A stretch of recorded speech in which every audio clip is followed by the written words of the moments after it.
Smart Ahmednagar news.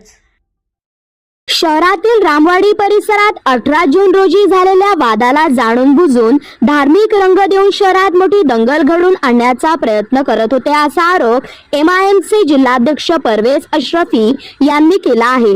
तसेच पोलिसांकडून आरोपींवर कारवाई झाली नाही तर जन आंदोलन उभारू असं देखील अशरफी म्हणाले।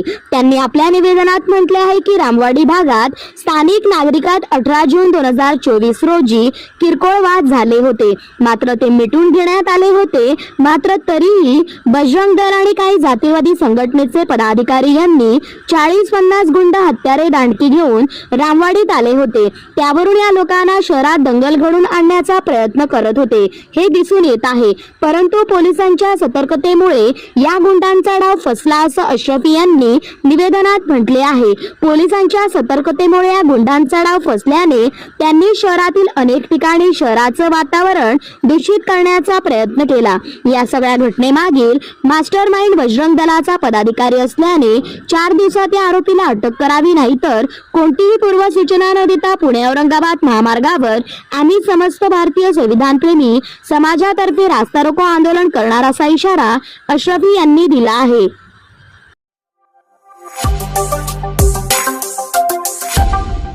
Smart Ahmednagar news.